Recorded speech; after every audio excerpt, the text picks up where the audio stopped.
ito na nga mga kababayan, ang bagong balita. Ilaglag na po mga kababayan ng kanyang amo ang kanya pong alaga. Iyon no, ako ay may alaga. Asong maitim, bundot ay mahaba. Mahal ko siya at mahal niya ako. Ayan. Maalala ko natin mga kababayan, tinawag po na pitbull. Ito hong si General Torre na nito hong si SILG Secretary Remulla. Naalala niyo po ba yun? Sinabi niya. At ito na nga mga kababayan, yun hong pitbull mga kababayan ay bigla nga hong nagdesisyon. Gumawa ho siya mga kababayan ng desisyon. At yung desisyon mismo nito pong pitbull, ayan ha, oo, yung pitbull, ay naku po, kinontra po mga kababayan, kinontra po mga kababayan mismo, nito pong kanya pong amo. Alin ho ba yung kanya hong, ano ho ba ito? Editing ho, pag-aralan ho natin ngayon. Tignan ho natin kung ano ito. Oo. Ito hong, kasi may nangyari ho mga kabayan na itong pangyayari ito, very unusual ho sa mga chief PNP ho itong ganito. Na kung saan, mismong kanya hong tauhan, ay kinagat niya mga kabayan. Sige nga ho, tingnan nga ho natin kung ano ho nangyari ho dito. Sige, game. May namumuong turf war umano sa pagitan ni PNP Chief Nicolas Torre at DILG Secretary John Vic Remulla. Ito raw ang dahilan kung bakit napurnada ang isang revamp sa police force. Narito ang exclusive agenda report ni Francis Polve. Tablado ang pinatupad na reshuffle ni PNP Chief Nicolas Torre matapos pagpalitin ng pwesto kamakailan para sa second highest position o Deputy Chief for Operation sina Lieutenant General Bernard Banac at Lieutenant General Jose Melencio Nartates Jr. Nako! Ayan na mga kabayan ang samahong pakinggan mga kabayan. Tinabla, ayan tinabla ho mga kababayan nito hong SILG. Ito nga ho si Torre. Grabe. Ang lupit ang pagkakatabla mga kababayan. At palpak nga ba ang ginawa ko mga kabayan? Nito hong si ni General Torre. Tingnan ho natin mga kabayan. Tuloy. Ayon sa source ng Billionaire News Channel, bunso dito ng namumuong turf war sa pagitan ni Torre at DILG Chief John Vic Remulla sa NAPOLCOM resolution document na eksklusibong nakuha ng BNC with the subject recalling, setting aside, and modifying the present designations, assignments, and reassignments of third-level position of Lieutenant General Jose Melencio Nartates and 12 others. Nakasaad na habang nasa Chief PNP ang kapangyarihan na mag-designate, assign at mag-reassign ng police commissioned officers sa third-level positions base sa Section 26 ng Republic Act 6975. Ang kapangyarihan na mag-review, approve at mag-modify nito ay nasa NAPOLCOM. Inako po, eto na mga kababayan, yun na nga ho ang sinasabi ho natin. Gumawa ho ng desisyon, ito ho si General Torre, na hindi ho kinatuwa mga kabayan ng kanyang boss ng SILG, ng alter ego ho ng Presidente. 9, nag-issue ng resolusyon ng NAPOLCOM para sa placement ng third-level positions na kailangan ang review at confirmation ng Commission and Bank. Pero nalabag daw ang proseso sa reassignment ni Torre. Kaya ni-recall, sineset aside at ipinapamodify ang designations, assignment at reassignment ni Banac at Nartates. Kasama sina Police Major General Robert Alexander Makita nyo mga kabayan, tinabla po mga kabayan yung ginawa ho mga kabayan ni Torre sa pagkakataong ho ito. Tablado ho mga kabayan, ito ho si Torre. Nakita nyo, nagdesisyon ho, nag-revamp siya. Pero labag pala sa batas, mahilig talaga lumabag sa batas. Ito hong si General Torre, kamukha ho na ginawa niya. Doon sa KOJC, kay Tatay Digong. Ito na naman mga kabayan, napahiya naman po siya mga kabayan. Grabe.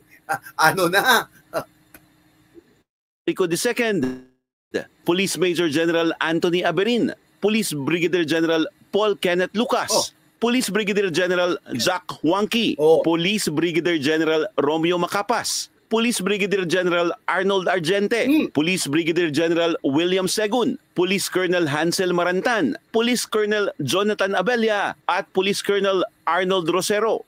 Inatasan din ng NAPOLCOM ang PNP na mag-issue ng order kaugnay sa pagbabalik ng mga opisyal sa dati nilang mga pwesto. Dated August 4. Tinabla. Ayan, tinabla mga kababayan. Tinabla ho mga kababayan. Ito hong si Torre. Aba, hindi lang ho dyan mga kababayan nagtatapos yan.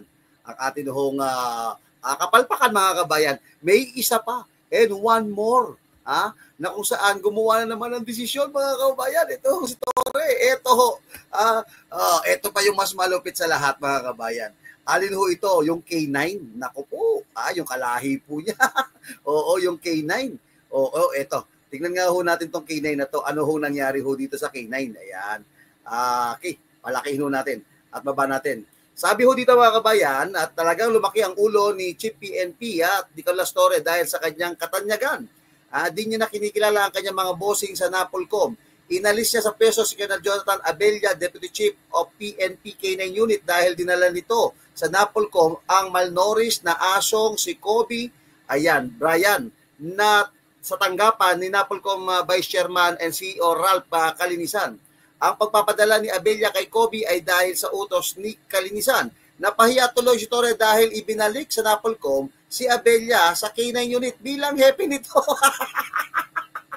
Aray ko. Ay, grabe. Grabe ho ang mga kapalpakan ho mga kabayan. Patawa-tawa po. Patawa-tawa po ho itong si General Torre. Yan ho mga kabayan ang nangyari hong kwento. Isipin ho ninyo ito uulitin ko ho, talagang malaki ang ulo ni PNP Chief Nicolas Torre dahil sa kanyang katanyagan. Hindi niya kinikilala ang kanyang mga bossing sa NAPOLCOM. Akala niya siya na ho ang almighty power. Inalis niya sa peso si Colonel Jonathan Abella, Deputy Chief ng PNP K9 dahil sa rason lang dinala niya yung sa NAPOLCOM yung malnourished na asong si Kobe Bryant. Kasi ho yung aso ho kasi mga kabayan, titignan ho, pinadala ho nung NAPOLCOM. Alam naman ho natin kung ano ho ang bansag kay Torre, di ho ba sabi nga pitbull siya. Nainggit, nauna ho yung aso makipag-meet mga kabayan sa NAPOLCOM. Ayan, Vice Chairman na si Ralph Calinisan. Ang pagdala ni Abella kay Kobe ay dahil sa utos ni Calinisan. Napaya tuloy si Torre dahil binalik sa NAPOLCOM si Abella sa K9 bilang Epe. Ayan, Kaya, sobra kasing kayabangan, akala mo, untouchable ka na, ayan tuloy ang nangyari ho sa inyo. Next time, ika nga, dahan-dahan, di ba? Wag piling superpower. Akala mo, porque ikaw ang napili ho ni Macoy Jr., ni Bongbong Marcos maging Chief PNP, lahat kaya mo na. Ayan. Ngayon, sinasalungat ka na, binabatok-batukan ka na ng mga ni Remulla, at sinabi ng NAPOLCOM, mali ang ginawa mo. Di ba? Okay, dalawang issue tayo ngayon. Isang issue pa mga kababayan, ito ho nakakatawa. Yun ho tinatawag ho nilang BICAM. Ito na nga mga kababayan, ito hong BICAM ang malupitan ho mga kababayan. Matapos hong gisihin mga kababayan sa Kongreso, tama pagkadinig nyo, nagkaroon po ng gisahan sa Kongreso mga kabayan, ito hong mga tambaluslos, ginisa ho, nagkakaroon ng gisahan tungkol ho dyan sa flood control. Muli hong naungkat mga kababayan, yung sa flood control. Alamin nga ho natin ito mga kababayan, sino ho ba talaga may kasalanan? Department of Public Works and Highway o ito hong mga nasa House of Representatives o House of Crooks. Ngayon, itong video ito mga kabayan, ito ang magpapatunay na mayroon talagang kapalpakan sa ginawa po nila diyan po mga kabayan sa BICAM. Di ba? Matapos ho mga kabayan, nagkaroon ho ng yun na nga, matapos ho magkaroon ho mga kabayan ng singaw at sumingaw na nga. Napilitan na hong mag-imbestiga ito hong mga